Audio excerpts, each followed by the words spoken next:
17 प्रकार की समस्या लेके आए हैं जो हमारे पंचायतों में जिससे हम लोगों को जूझना पड़ रहा है। और यदि नहीं होती है तो उसके बाद संगठन के द्वारा निर्धारित किया जाएगा।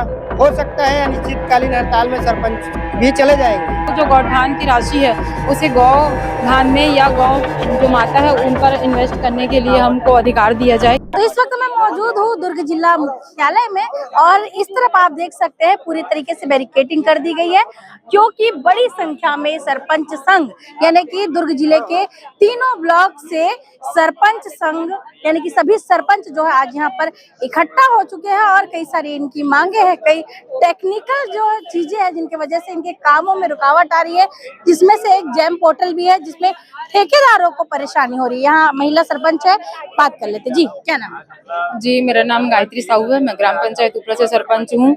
मेरे यहाँ ये जो समस्या है फंडिंग की, सबसे पहले बात तो मूलभूत आवश्यकताओं को पूरा करने के लिए फंड की आवश्यकता होती है और मेरे यहाँ गौठान है और गौठान में लगभग 2-3 लाख रुपए अभी भी रखा हुआ है जो पिछले सत्र से रखा हुआ है, लेकिन उसका कोई भी उपयोग नहीं हो पा रहा है।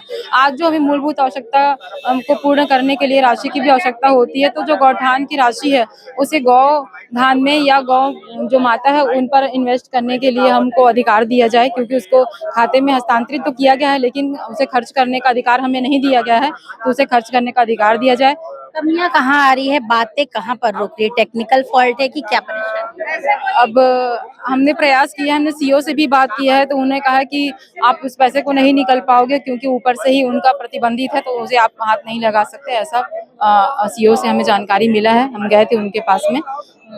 तो आप लोग क्या चाह रहे थे? हम चाहते हैं कि हम जो हमारे आसपास की जो गौ माता है उसे व्यवस्थित करने के लिए जो गौ राशि हमारे गौठान में है उसे हमें अधिकार दिया जाए ताकि उसके लिए एक उचित व्यवस्था की जाए। जी जी, किन समस्याओं को लेकर आज आप लोग आए हुए? बड़ी संख्या में देखा जा रहा है महिलाएं ज्यादा दिख रही हैं। हाँ, बहुत सारा ऐसी समस्या है जिसको लेके हम लोग आए हैं। 17 प्रकार की समस्या लेके आए हैं जो हमारे पंचायतों में जिससे हम लोगों को जूझना पड़ रहा है। हमारे पंचायतों में जैसे आवास की प्रॉब्लम है। अभी क्या है, हम लोग इतने लोगों का सर्वे कराए थे, उसमें एआई फिल्टर के माध्यम से कम 100-150 लोगों का आवास कट गया है जो कि एक्चुअल में पात्र है ऐसे लोगों का। और जैसे जनपद में हम लोग पता किए तो बोला गया कि एआई फिल्टर के माध्यम से कटा है करके, लेकिन हम लोग गाँव वालों को कैसे समझाए? गाँव वाले तो सरपंच होने के नाते हम लोग प्रथम नागरिक है, उन लोग अपनी समस्या लेके हमारे पास आए हैं। तो अब उसमें हम लोग जनपद में जाके पता किए तो वहाँ पे बोला गया कि एआई फिल्टर के माध्यम से कटा गया है। और ये फिल्टर कैसा काम किया है ये तो नहीं पता, लेकिन एक्चुअल पात्र हितग्राहियों भी इसमें छूट गया है।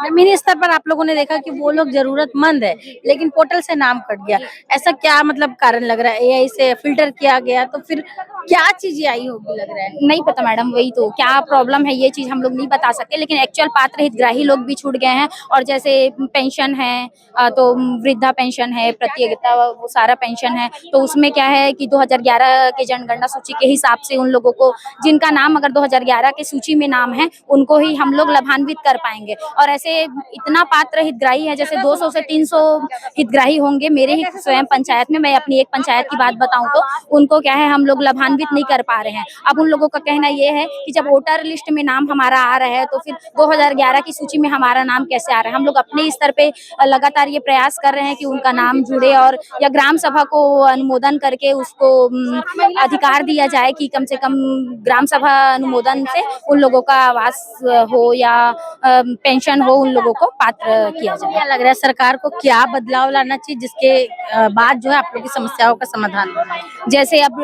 छूटा हुआ हितग्राही है, जैसे जितने लोगों का हम लोग सर्वे किए थे, आवास के संबंध में अगर बोला जाए तो ग्राम सभा प्रस्ताव को प्राथमिकता देना चाहिए। ग्राम सभा जो अनुमोदन करके देगा उसको मान्य करना चाहिए। और सेम वैसे पेंशन सूची है, जैसे क्योंकि हम गांव में रहते हैं तो हमको पता है कि कौन हितग्राही पात्र है और को एक्चुअल पात्र है, किसको प्राथमिकता का आधार पे पहले देना चाहिए, तो इसके ग्राम सभा को वो देना चाहिए। जी, मैं सरपंच हूँ और पंचायत से कलिंद्री गजेंद्र मानिकपुरी। ठीक है, और भी लोग हैं, बात कर लेते हैं।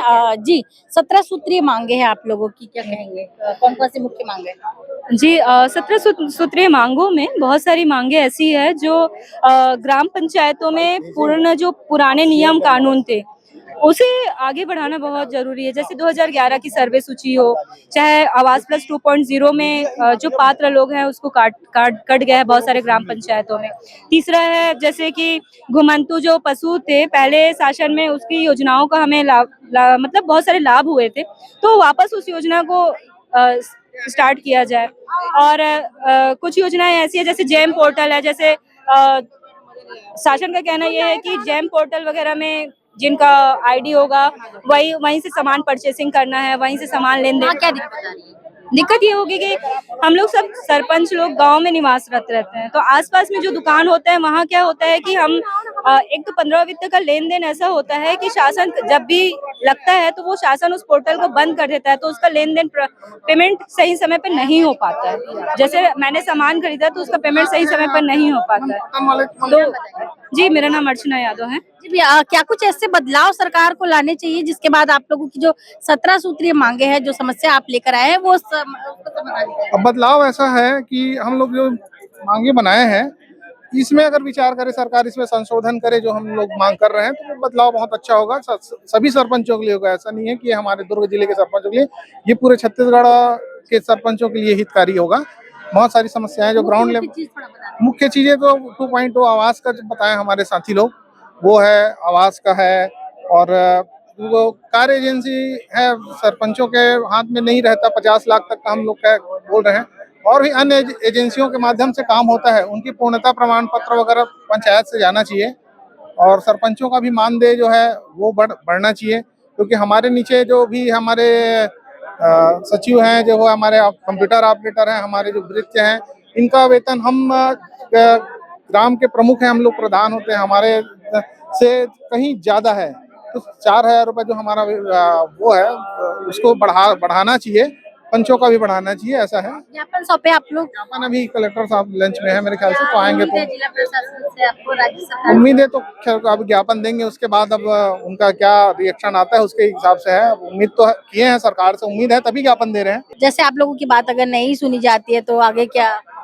देखिए, 17 सूत्री जो मांग है उसको लेके हम लोग जो दे रहे हैं, ये पूरा राज्य स्तर का समस्या है। इसमें जिले के साथ साथ राज्य का तो फायदा होगा, लेकिन इसमें काम करने का जो तरीका है, सरपंचों का जो पावर है, वो कम से कम सामने आएगा। और रही बात 17 बिंदु में हम दे रहे हैं, उसमें 1 माह का समय दिए हैं, 1 माह के भीतर सरकार उसमें उसको सुझाव दे के लेके उसको खत्म कर दे, ताकि ये जो मसला है ये खत्म हो जाए। और यदि नहीं होती है तो उसके बाद संगठन के द्वारा निर्धारित किया जाएगा। हो सकता है अनिश्चितकालीन हड़ताल में सरपंच भी चले जाएंगे। क्या लगता है कि इनमें अगर कुछ संशोधन किया जाता है तो आप लोग का जो कार्य प्रणाली है वो और सरल हो जाएगा? बिल्कुल, निश्चित ही यदि इसमें संशोधन होगा तो जो सबसे मेन चीज है जेम पोर्टल। जेम पोर्टल एक ऐसा है कि हर चीज के लिए हमको स्वीकृति लेना पड़ेगा, और कई एक सरपंच ऐसे हैं कि जेम पोर्टल संचालित करने में सक्षम नहीं है। साथ ही साथ जैसे आसपास के गांव हैं, हम वहां से खरीदी कर सकते हैं, और जेम पोर्टल से खरीदी करना मुश्किल है। नाम बता देंगे? रमाकांत साहू, सरपंच, ग्राम पंचायत आगेसरा। तो सरपंच संघ आज जिला मुख्यालय पहुंचा हुआ है अपनी 17 सूत्रीय मांगों को लेकर, जिनमें एक जो विषय है वो जेम पोर्टल का है, दूसरा विषय प्रधानमंत्री आवास और मानदेय जैसे कुल जो है 17 सूत्रीय मांग है। और आज जो है इन्होंने एक सांकेतिक प्रदर्शन जैसा दिख रहा है, और इनका कहना है कि अगर जिला प्रशासन इनकी बातों पे संज्ञान नहीं लेता है, इनकी समस्याओं का समाधान नहीं होता है, तो आने वाले समय में सरपंच संघ का जो है बड़ा हड़ताल देखने को मिल सकता है। क्या कुछ अपडेट आता है उसके लिए बने रहिए हमारे साथ। दैनिक चिंतक के लिए मैं भारती। 17 विषयों को लेकर के यहाँ पर कलेक्टर सर को ज्ञापन सौंपने आए हैं माननीय मुख्यमंत्री जी के नाम से। क्या मांगे आपने? प्रमुख मांग ऐसा है कि सबसे पहले तो आवास 2.0 का है, क्योंकि इससे पूर्व जो सर्वे हुआ था तो सर्वे में कुछ लोगों हितग्राहियों का नाम जो है अपात्र कर दिया गया था बिना किसी पंचायत की जानकारी के। तो आवास 2.0 में जितने हितग्राही हैं वो सबका नाम जोड़ा जाए, और साथ में जो ग्राम पंचायत कार्य एजेंसी है उसको 50 लाख तक का जो कार्य है उसको कराने के लिए स्वतंत्र किया जाए, और ठेकेदारी जो प्रथा है उसको बंद किया जाए। साथ में हमारे गाँव में विधवा पेंशन, विरक्त पेंशन और जो आपके विकलांग पेंशन है, इनके लिए 2011 की सूची अनिवार्यता किया गया है, उनको खत्म किया जाए और ग्राम सभा के आधार पर उनको बनाया जाए। आज लगभग हम लोग 300 के आसपास हम लोग जो है सरपंच हैं। हम लोग समस्या यहाँ पर विशेषकर पंचायत की है, क्योंकि हमारे पंचायत में हम लोगों को बहुत सारी चीज सुनने को मिलता है, जैसे कि सरकार जो है 2011 के बाद में वर्तमान तक जनगणना नहीं करा पाई है, उस कारण से पेंशन जो है जिनको मिलना चाहिए 60+ वालों को, उन लोग को भी नहीं मिल पाता। साथ में ऐसे आपके जैसे कि आवास आवंटन है, इसमें करना है, उसके लिए जगह उपलब्ध नहीं है, तो आवास के लिए कम से कम ऐसे जगहों को हम लोग पट्टा दे सके जहाँ पर आवाज बना सके। हमने अभी जिला पंचायत अध्यक्ष से मुलाकात नहीं की है, हमारे सरपंच संघ के माध्यम से हम लोग यहाँ पे गठन किया है। किसी का नाम लेना यहाँ पे उचित नहीं है, लेकिन इतना है कि पंचायत पर जो है वो ठेकेदार आते हैं कि हमें कार्य करना है करके, तो वो जो ठेकेदार आते हैं दबाव पूर्वक ठेकेदारी जो है वो जो प्रथा चल रही है उसको हमको बंद करना है। हमको पंचायत में किसी प्रकार के ठेकेदार ना है, ये हमारा निवेदन है। जी बिल्कुल, सरपंच जी से ग्राम पंचायत में चांदूर है, क्योंकि इसमें कुछ ठेकेदार आते हैं, उसी को हम लोग बोल रहे हैं कि वो ठेकेदार जो आ रहे हैं पंचायत तक पहुँच रहे हैं और न तो जनप्रतिनिधि है, वह जो है ठेकेदारी वहाँ पर ना है, और जो कार्य जैसे ग्राम पंचायत को स्वतंत्र रखा जाए। जैम पोर्टल है, जैम पोर्टल में जो है खरीदी बिक्री हमको करना है। जैम पोर्टल एक ऐसा पोर्टल है जिसमें है कि हमारे गांव का कोई बोर बिगड़ जाता है, तो बोर बिगड़ गया तो उसको बनाने के लिए जैम पोर्टल पर अगर हम लोग खरीदना चाहें तो लगभग 3 से 4 माह लग जाएगा, और उसको हम लोग आसपास के जो व्यवसायिक है उनसे अगर खरीदते हैं तो 2 से 3 दिन में बना देते हैं। अगर मान लो 6 माह का समय लग गया तो गांव वाले हम लोगों के ऊपर चढ़ बैठे। उसमें रेत माफिया वाला किस्सा जो है हमारे ग्राम पंचायत के आसपास तो नहीं आया है, और जिन पंचायतों पे आया होगा क्योंकि हमारे सभी सरपंच साथी हैं उनके बारे में विशेष जानकारी नहीं है। मैं युगल किशोर साहू, जनपद अध्यक्ष सरपंच संघ दुर्ग। धन्यवाद। आप देख रहे हैं दैनिक चिंतक। आगे की अपडेट के लिए बने रहे हमारे साथ। हमारे चैनल को लाइक, सब्सक्राइब और शेयर करना ना भूलें।